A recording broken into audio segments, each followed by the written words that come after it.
So it's a bit of a grim day down on the allotment today, but I'm raring to go actually, because I've had a nice break over Christmas, and yeah, and now all thoughts really turn to the hungry gap, and it's a really nice time to be thinking about, because like May, June, it's kind of the peak time on the allotment, and we like to have a really wide range of food for the hungry gap. And right now we have everything is already planted basically for the rest of winter and early spring. So everything I'm thinking about now, almost everything apart from the peppers perhaps, is directed at that, having a really abundant hungry gap. So I thought what I'd do is I'd show you around a little bit some of the things that we've got in play at the moment, and then in a couple of days time I'll do the what am I sowing video for January, and you'll see loads and loads of stuff for the hungry gap in January and February. So let's take a look round. So the Polytunnel is by far my best growing environment, and so this year I'm really looking to maximise it by putting a lot of stuff in here for April and May, just before I put the tomatoes in. And some people might think, well, don't you put your tomatoes in May? Well, we're not going to do that this year.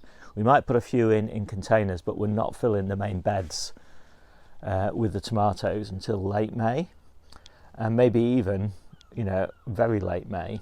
And that's just because last year we had a hard frost in the middle of May, and it was just too stressful. And so my decision last year was that really I'm going to look to try and plant out when average temperatures in the Polytunnel are about 10 degrees centigrade, and that will be the time I'll plant out, and the same for the peppers outside, and that gives me a lot more time to bring crops to maturity. And so I've got a lot of these crops up here, so ignore those because those are just some Chinese kales which are just being left and are going to seed. But I've got some really nice little cauliflowers here, so I'm really excited. I'm actually going to pot these on because they're not actually going to be planted out until the middle of February or early February, so they've got quite a lot of growing time yet, and they're kind of about ready for potting on, I think.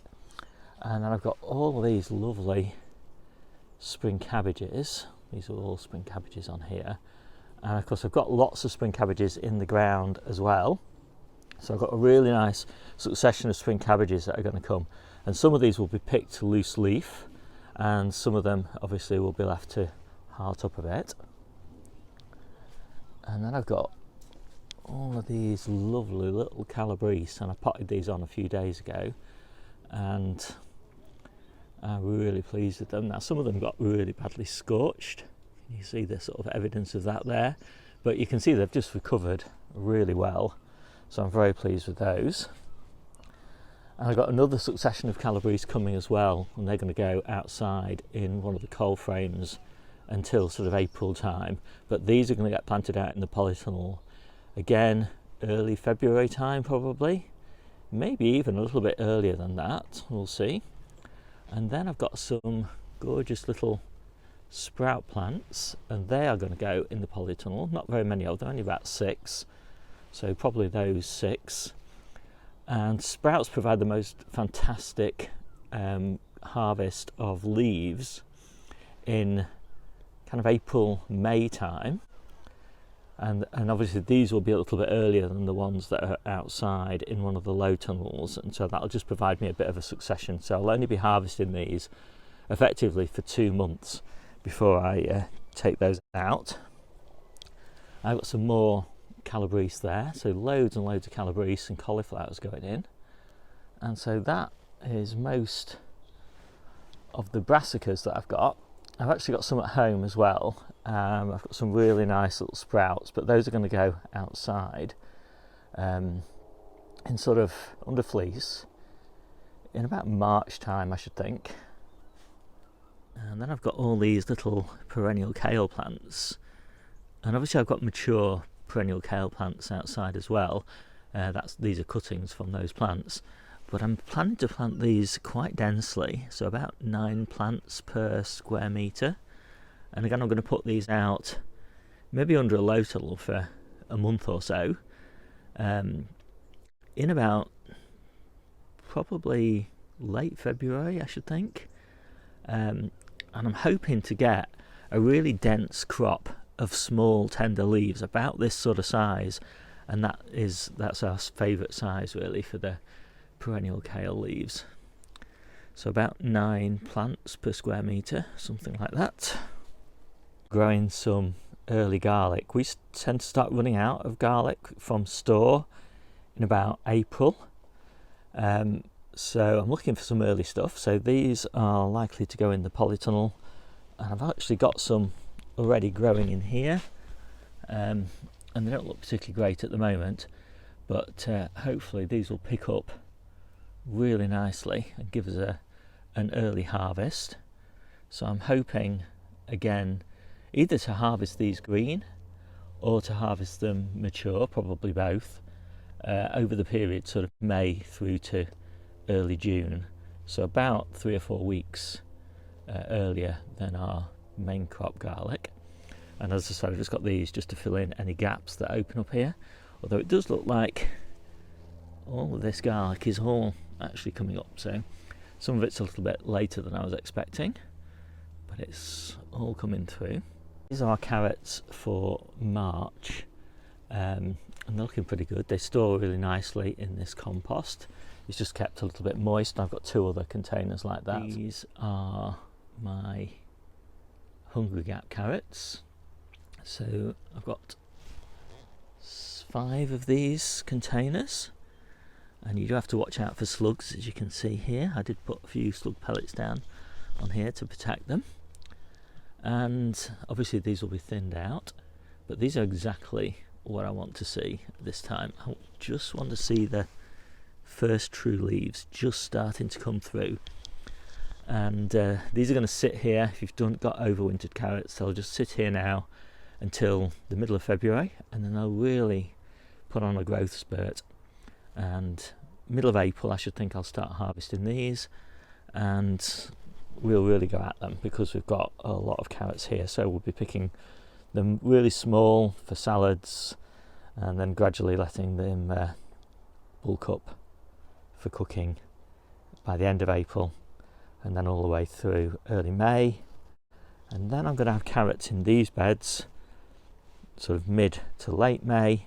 They'll be planted out in sometime in probably late January, early February, and gradually I shall be clearing all of these beds of the lettuces and the spinach, and just gradually putting in cauliflowers, calabrese, turnips, radishes, and loads of other goodies. And then this tangled mess are hopefully what will turn out to be my early onions, and these are planted quite densely in little clumps, 2 or 3, or even 3 or 4 at the moment, onions per clump. And these are an early onion, so these are tough ball. They start bulking up, bulbing up rather, when we get 14 hours of daylight. So I'm hoping to get a really nice crop of these again in late May, and I've interplanted all of these here with green garlic, and so that's all coming up as well, so I should have a really nice May harvest there. I mentioned that I'm taking all these lettuces out and the spinach, and I've got lots of lettuces already outside in the cold frames and low tunnels, but I'm also putting these out, which again should be ready late April, and then we'll harvest these through all the way through May, and then we'll switch over to the lettuces that I'm starting to sow in January and February. So I've got some more baby lettuces in here, and these should be ready middle of, well, I suspect they'll be ready in March. Looking at them, pretty good. These are Novara. And then I've got these little kale plants, and because they're quite small, I'm hoping that these won't go to seed for until probably late April, but they should still throw up a lot of good edible leaves all the way through May. And so, well, at least early May, and by then I'll have all those sprout plants and spring cabbages and calabrese leaves, and obviously the calabrese heads themselves and cauliflowers, etc.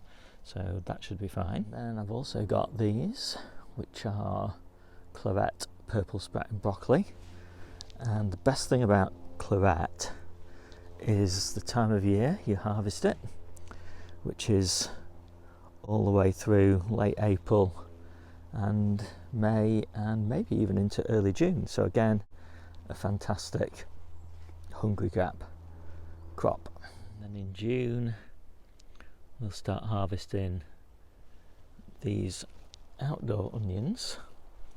I've got quite a few of those down here as well, and also in here. And this bed is the squash bed, and so this will all have to be harvested by the beginning of June. And so in here we've got a lot of green garlic, field beans and onions. And as I said, so those onions will not be really big. They'll probably be about 1 inch, 1.5 inches, something like that. But those are just so welcome. Early season.